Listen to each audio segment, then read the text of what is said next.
Thank you so much for joining us. This is really special, Brad and David, because I think in the 10 or some odd years you've been working together, you've never shared a stage. That's true. Crazy, isn't it? Yeah. Now, is there some practical... We did this for you. Well, I appreciate the gift, early birthday present. When's your birthday? It's in like 2 months, but... It's early. Because we don't like each other.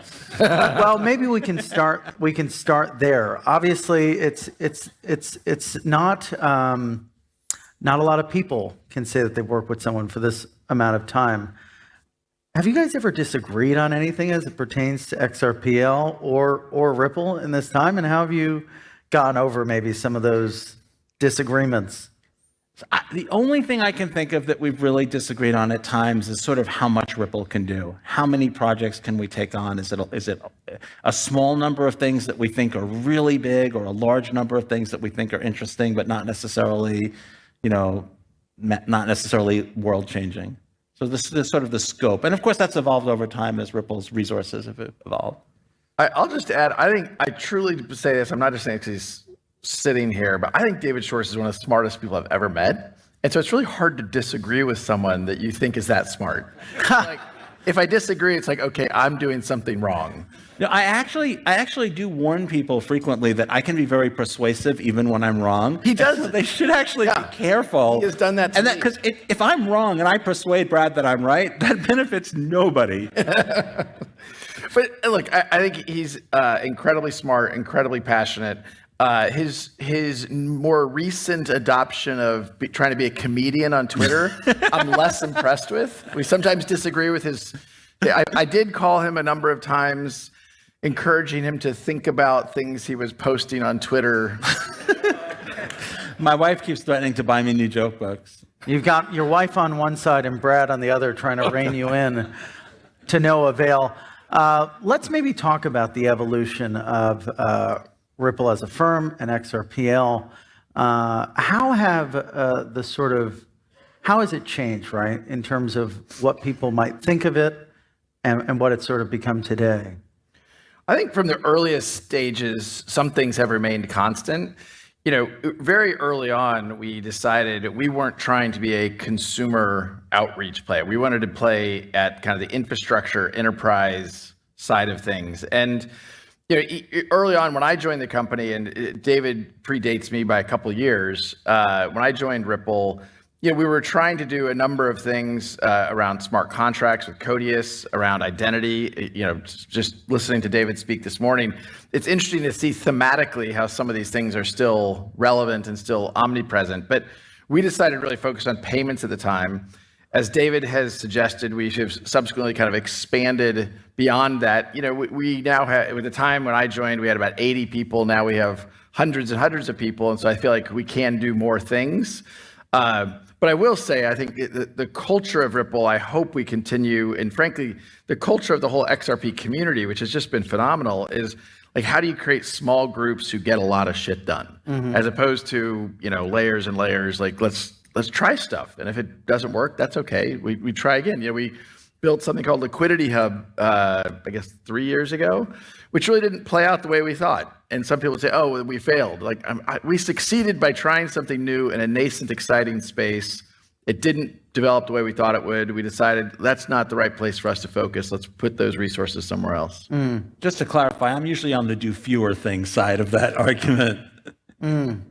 So what sort of technical impediments do you think the ledger has faced over the past since the origins, and how have you overcome those? There really have not been that many technical impediments. It's kind of surprising how well these things work technically.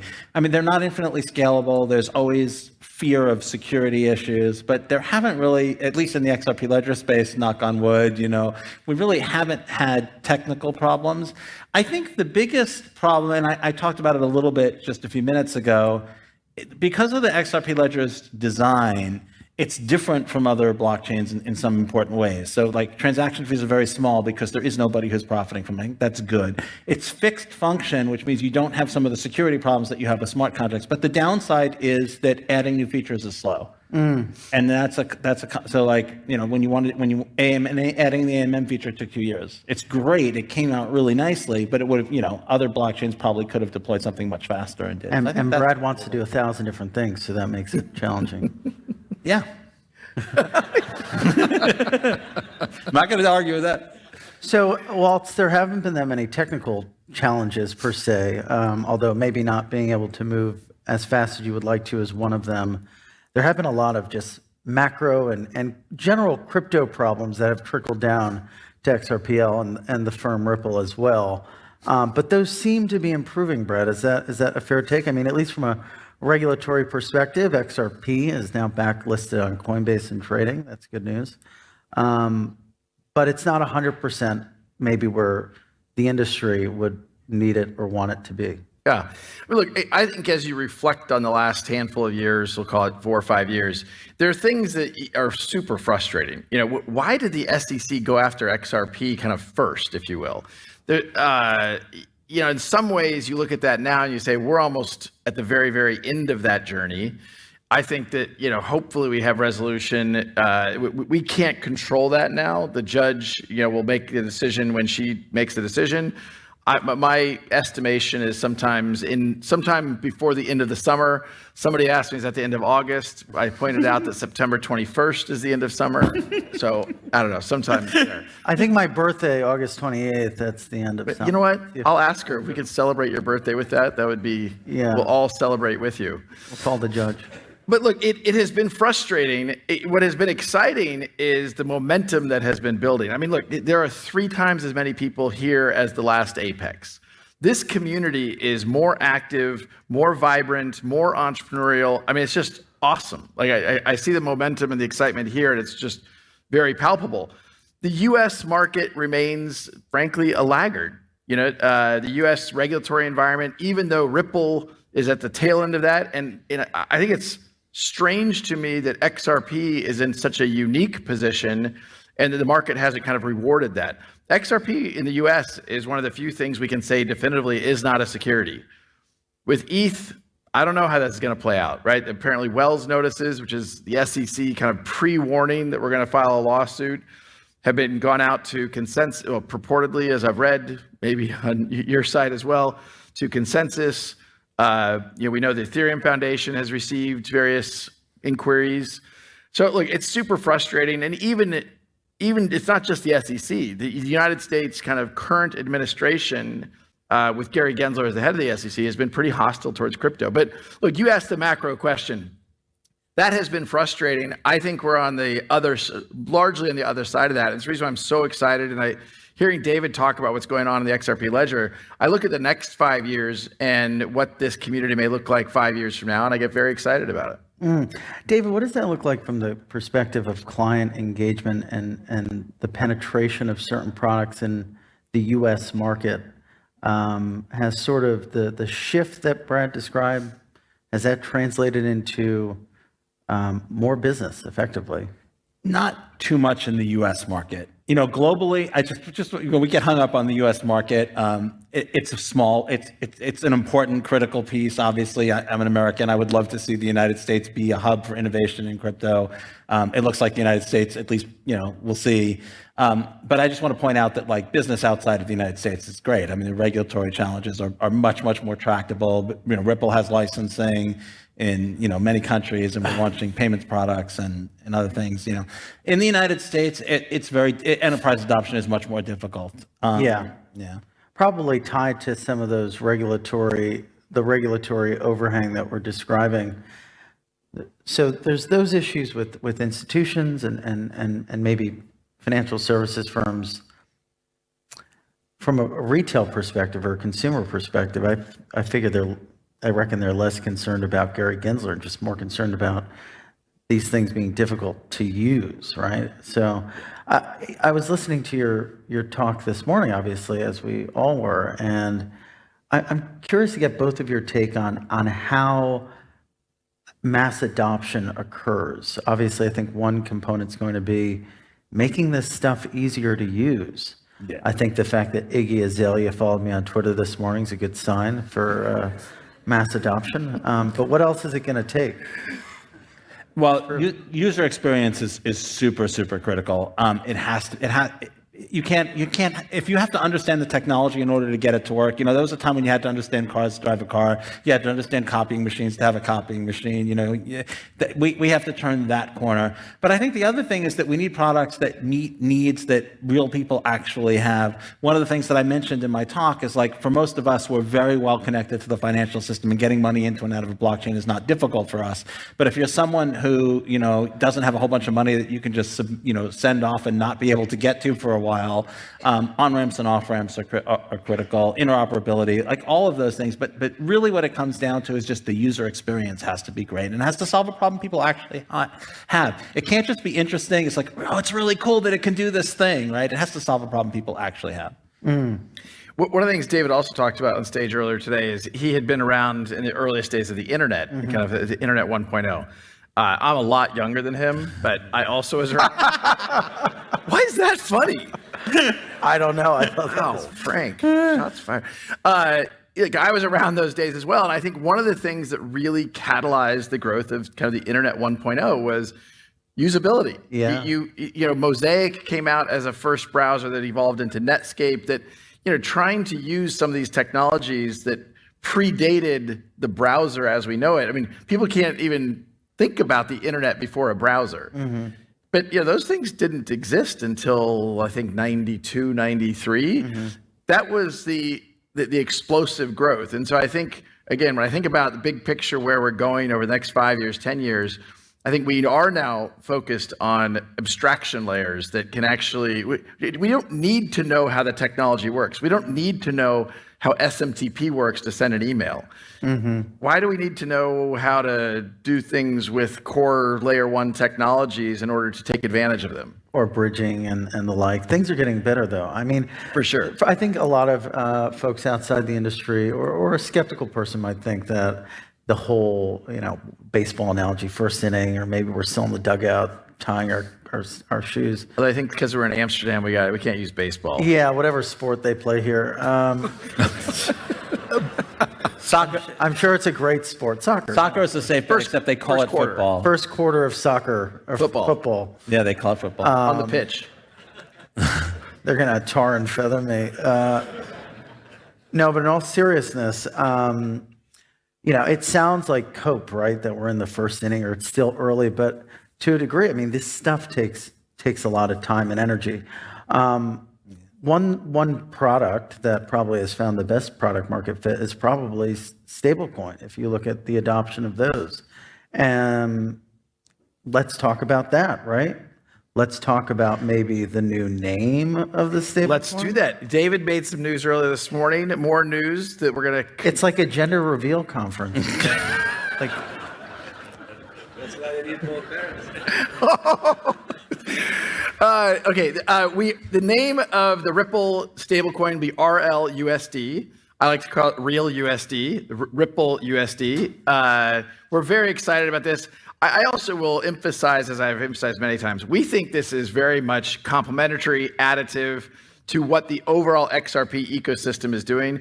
Anything we do in mind of how do we make sure XRP is as successful as possible for everyone here. Having, as David talked about stablecoins this morning, having liquidity on chain, having the bridging, and frankly, better on-ramps and off-ramps, that's good for everybody.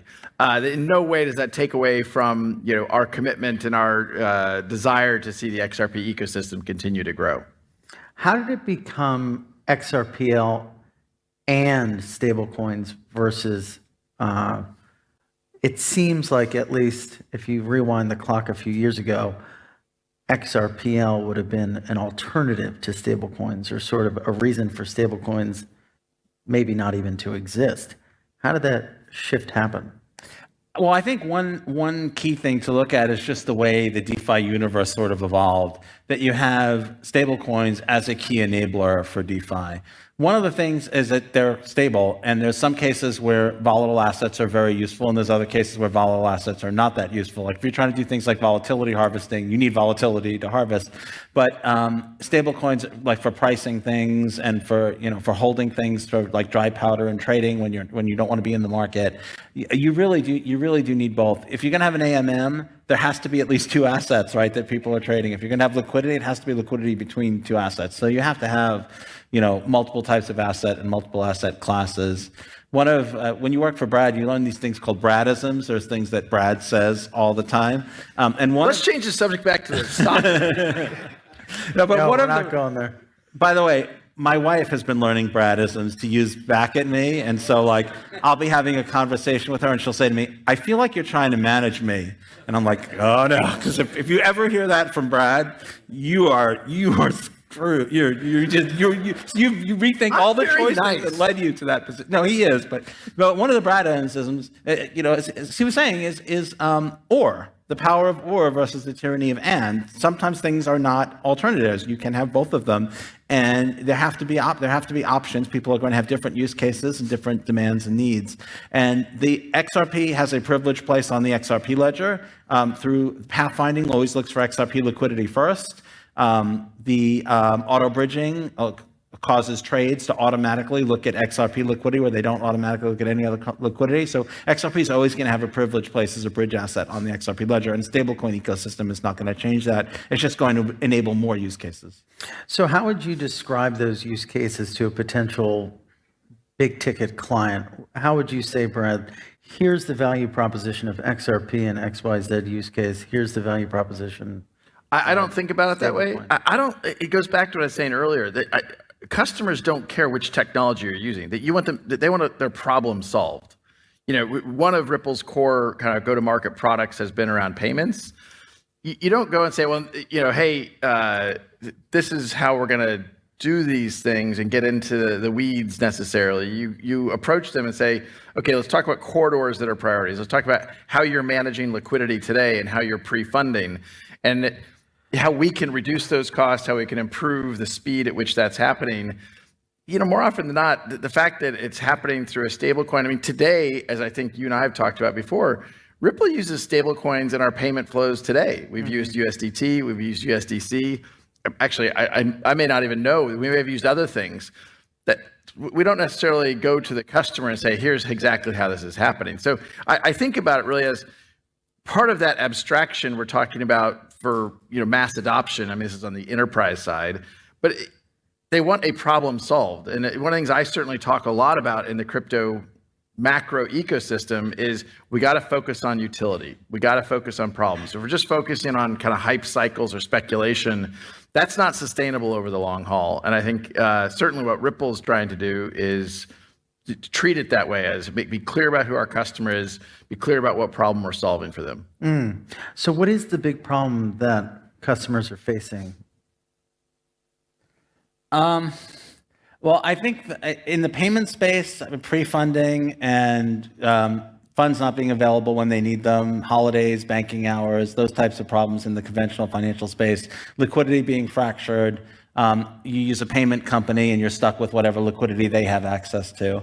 One of the earliest visions that I had for the XRP ledger was public pools of liquidity that anyone could contribute to and draw off of.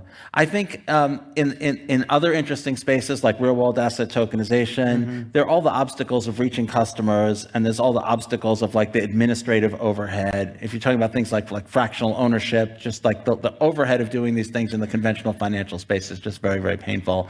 And it's promising that they can launch things like tokenized real world assets on chain markets that streamline all of the pain points that they have, but also that enable access to a much broader base of customers. So like lending, a good example is who can provide the capital for lending. You can be very good at lending, but become capital constrained. Whereas if you could raise capital on a blockchain, then you sort of decouple the lending from the capital provision. It's actually pretty exciting what's happening with tokenization. It used to be kind of a trite thing to say or talk about a few years ago when they were just tokenizing like college dorms in South Carolina, if you remember. Harbor, I think it was called. But we've come a long way, right? I mean, in your presentation, you really delineated how the growth of the RWA segment is unfolding. And I think that the market has grown since you've come back on stage. Is that an opportunity for Ripple? Are you guys going to be tokenizing money market funds and the like? Is that an opportunity that maybe is missed? Well, it's an opportunity for the XRPL, for sure. Ripple's view is kind of, look, there's a lot of, David talked about this at the end, there's a lot of exciting things represented by the amazing entrepreneurs in this audience. We're not going to play in every space. We may partner, help catalyze. One of the things you and I have talked about before is seeing more people eat dog food. And, look, we have a big balance sheet. We invest some of that balance sheet. Why aren't we investing in tokenized various types of assets? And in fact, one of the things that maybe we'll talk more about tomorrow, because it's Apex, we announce things as we go, is along those lines. But I think the big thing that's changed around tokenization is, again, one reason to be very optimistic about where we are in the evolution of crypto. The largest financial managers, asset managers on the planet are talking about, whether it's BlackRock, certainly Blackstone, Franklin Templeton, Fidelity. These are, some of the largest asset managers on the planet are actively working on talking about. Larry Fink is, he thinks this is underhyped. This is going to fundamentally change how finance works, and it's going to democratize and give more people access, it really has been the promise of crypto from the earliest days. So it's exciting to see kind of it come to fruition. Do you think, David, there's anything specific about XRPL that is sort of purpose-built for this use case, for what they're calling tokenizers? I think there are a couple of things. I think a big one is the lack of sort of incentivized block production, MEV, and there's other types of things that are problematic in conventional finance, like front running and the ability to sort of filter the transactions, reorder the transactions to exploit other people's order flow. In fact, that's not really possible on the XRP. Front running is possible, but MEV is not possible. It's much more democratic and fair. I think the high speed and the low cost, and I think also just the purpose built. If you have a system that has liquidity in 57 different DEXs and it has 27 different AMMs, and your wallet doesn't understand how any of those things work because they're all different, I think that creates a much more dangerous environment to play in. The counterbalance is that the XRP ledger is fixed function, and so it can't do 400 different things, but it can do 10 different things really, really well. And if those things are the things that people actually want to do, I think it's a really good fit. One thing that we haven't talked about yet is artificial intelligence and the intersection of AI and crypto. How do you see these two technologies, David, interacting with one another? Well, one of the biggest ones is enabling development. That's a big one, and customer support. So one of the challenges with preparing documentation and information, there's a huge challenge getting information out to people. And I can write very technical documentation. I can write very simple explainers. But what LLMs can do is they can suck in all of that technical documentation and answer the actual question that you have, like find the piece that's relevant to what you're doing, convert it into a form that's useful to you. And when you're trying to scale up a developer community, that's a huge obstacle that can be addressed by that type of technology. We've also been looking at things like optimizing the movement of assets. So if you have access to a huge set of DeFi options, it's just very challenging to figure out what matches what you're trying to do. There's a lot of other more interesting and exotic use cases, but I think they're pretty speculative at this point. I think it's hard to say where the useful connections are going to be. But I think fraud detection is, I think, also something pretty clear, like pattern analysis. You can do that without artificial intelligence, but the amount of human effort required to keep it current and adjust to new forms of fraud is just very difficult. Artificial intelligence, labeling technologies, they can take things that we've identified to be fraudulent and then find other things that match. Software development can be tremendously accelerated. I don't think think we're going to be able to write smart contracts with AI directly, but I think we can significantly reduce the amount of human effort required. Like all of the basic, 90% of the work in building something is just the framework, right? And then putting the actual functionality in there. AI can really streamline that. I think there are going to be other use cases too. I just think it's a little early to figure out where those are going to be. Do you reckon that AI is going to do more good for crypto, or is crypto going to do more good for AI? That's a great question. I am here. The tyranny of the or versus the power of the and. Again, I think they'll both be good for each other. I think one of the things that, but back in 20 years ago, as the internet was earliest days, it was so hard to predict how these technologies were going to evolve and how use cases would evolve to deliver better experiences.